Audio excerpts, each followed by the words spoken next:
I'm glad the lights are here because I can't see y'all. Hello. I have countless thread stories that I could share. As Jessica mentioned, I am part of the first cohort 22 years ago. I've been on the board, and now I work as a staff member. Again, lots of thread stories, most good, some pretty wild, but all with an element of Mahia. Today's story is about an unexpected encounter that truly did lead to unexpected magic. It is the story of how I met thread young person Rashad. So I'll set the scene. I'm at my favorite downtown Los Angeles happy hour. I'm about halfway through a gin martini, and I get a call, or a text rather, from my friend, now my boss, Devin, and he's like, hey, we have an emergency. Someone from Thread is going to hit you up. Answer the phone. And I was like, okay, a work call was not on my bingo card at this moment, but here we are. And I'm glad I got the warning because one, I was halfway through that martini and I needed to prepare myself for whatever was to come. Two, I am a D&D queen and I screen calls vigorously, okay? So whoever was calling me would not have gotten through if I hadn't gotten that warning. But truly, the third piece was that I was so excited to be able to step in and do something for Thread in my new city. Later on, I got a text message, or was it a call? Can't remember. But I got something from Rashad's community manager, Alan, and he explained the scenario to me. You see, Thread had worked out an experiential learning opportunity for Rashad, where he was going to be going to Wuhan, China, for a tour throughout China. Now, this was Rashad's very first flight. Yeah, to China. And he was alone, okay? So I'm sure you can imagine the fear, the overwhelm, the anxiety about taking this trip as a young man from Baltimore. And I guess that anxiety settled because during his layover in LA, Rashad missed his flight to Wuhan. Yeah. Unfortunately, it was a tour that was leaving the day he was set to arrive in China, and therefore he could no longer join the trip. So, Alan had worked out through Rashad's Thread family, a friend of a volunteer, that could house him for that night. But they needed some help keeping him occupied in LA for the next 5 days while they waited for a flight for him to leave. And they called on me, someone who knew Thread a little bit more intimately, to step in and help. Now, for so many reasons, I was down for the cause. But personally, I'd been here before. My junior year of college, I took a solo trip to the jungles of Assam, India, and everyone thought I was out of my fucking mind. Maybe I was. I drove myself crazy planning, building a curriculum for an arts and education program, and fundraising so that I could make this trip happen. My grades weren't quite good enough to do study abroad, and in order for me to study abroad, I had to do it on my own.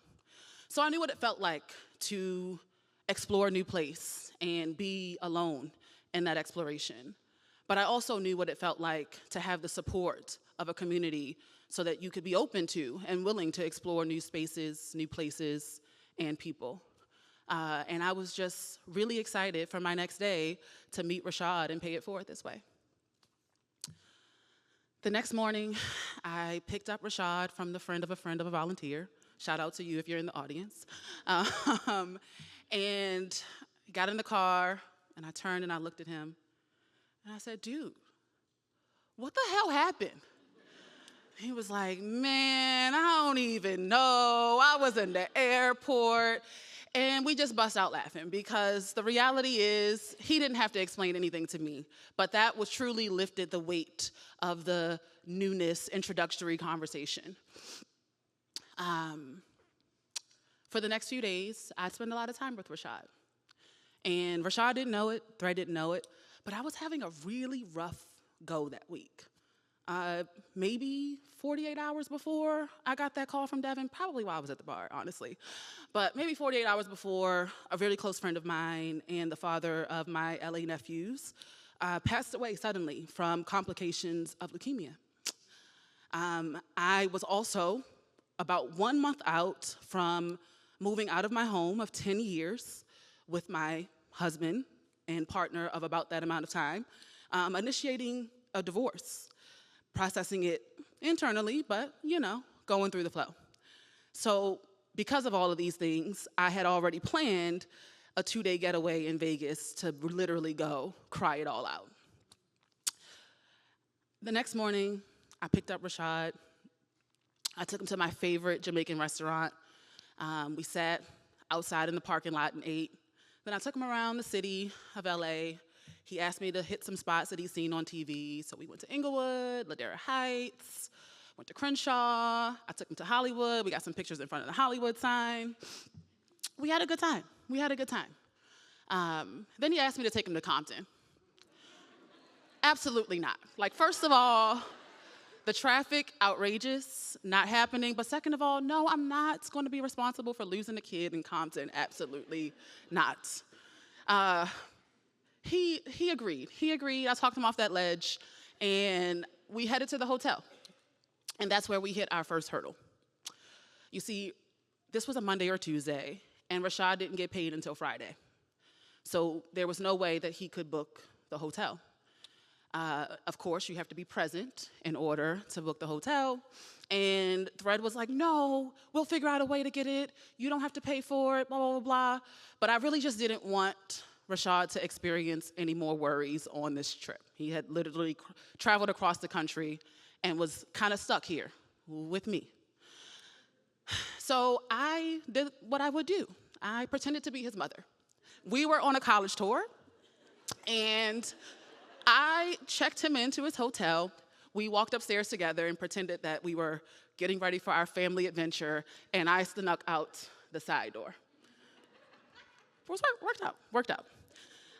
But what it did, I left reminded of the joy of building relationships across lines of difference. I remember being in high school and having volunteers who didn't know me, I didn't know them, but they sure were finding where I was when I was ditching school, chasing me through Dunbar High School, helping me study, getting me pizza, all of these things from complete strangers. And I know that that is a Thread experience, and I wanted Rashad to know, even here in California, you get that. I didn't know him from a can of paint, but I was willing to vouch for him.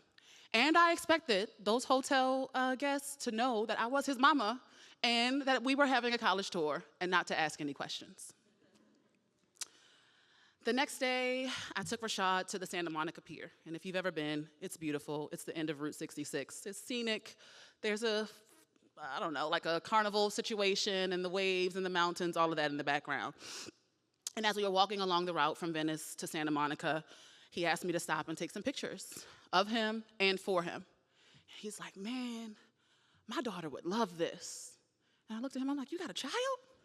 So that just opened up another door of conversations. And we talked about life goals. We talked about his experience in Baltimore and how he desperately wanted to get out of the city, both for himself, but also for his daughter. And he asked me, how do you afford to live here? And I was like, wait a minute now. You don't want to know some of the things we've had to do to make it in LA. But I was able to tell a story of self-sufficiency and had someone who was willing to listen and understand. He's like, yeah, I could see myself living here. And I'm like, I could see you living here too. So I dropped him off that day. I just felt like I was so much more connected with Rashad.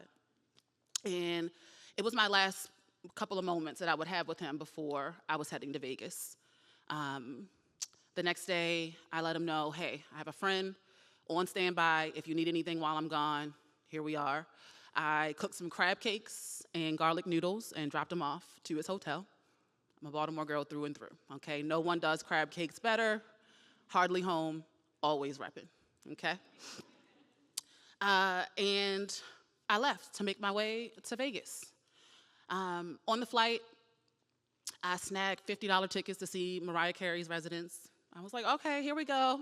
I'm gonna make the best out of this trip. I got to Vegas, I got to my hotel, and I did exactly what I intended to do. I literally just cried. cried, so much so that I missed the first half of that concert. So, I know. But I did make it regardless. I was still determined to go, and I did appreciate the short but sweet moment of seeing Mariah Carey belt in her finest gown. After, I decided, you know what? I'm gonna take myself out to eat. Found a nice restaurant. I ordered kimchi carbonara. I won't forget, it was really yummy. Kimchi carbonara and a cocktail. A gin martini, dirty, 3 olives. That's the standard. Now, I should have known when I had this drink that maybe this was going to be a little precursor to deja vu. Because halfway through my drink, and this is not a lie, halfway through my drink, I checked my phone, and I had 3 missed calls from Rashad. And my heart dropped, because it's midnight. And I'm like, did this boy go to Compton when I told him to stay his ass in DTLA? I called Rashad, and he was clearly worked up. What happened was he went on a nice journey to Long Beach. Can get you to Compton, but he stopped at Long Beach, thank God.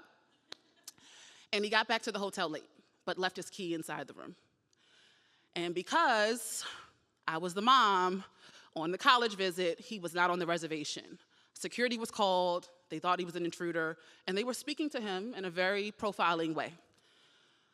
So as I talked to him, I did the first step of just like calming him down as best as I could, and I let him know I'm gonna take care of it. I called the hotel, multiple calls, maybe about 45 minutes later. Mind you, I'm still at this bar, and the bartender's looking at me like, are you okay? Do you need to leave? And I'm like, no, we're good. We're good.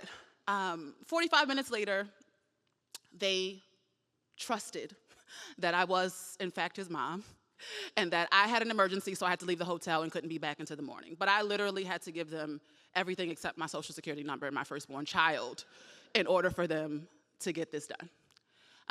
He was given a key, and he was let back into the hotel room. Called him after, he was good, we were good. About a few weeks later, I was in a board meeting, and Sarah gave me a shout out for helping a young person from 2,500 miles away. And it didn't seem like a big deal to me at the time, but as I heard the response from my fellow board members, I realized that this truly brings the work down to earth. In board meetings, we're discussing data and goals and all the numbers that go into the work that we do at Thread. But this story really helped us understand that we are weaving a new social fabric with the work that we're doing with our young people. It feels good to pay it forward in this way. I am back in Baltimore as a resident for the first time in 18 years. Oof, I know. And I am proud to serve as the director of communities at the Digital Harbor High School. Yes, I am. And when I came in, I was excited because I had this experience with this young person. And I don't know if you guys know, but Thread never gives up on a young person. For 10 years, young people are stuck with us. And usually they stick around a little bit longer. But for 10 years, we have young people. I checked in with Rashad's community manager and also found out that a manager on my team was actually Rashad's volunteer during the time. Yes, a little full circle moment. And his community manager is like, yeah, I haven't heard from Rashad for a few months. So since this might be recorded, well, this is being recorded. I'm gonna say this so maybe Rashad can hear it. Rashad, you haven't hit your 10 years yet, so we still got you. We still got you. Plus, you owe me a crab cake.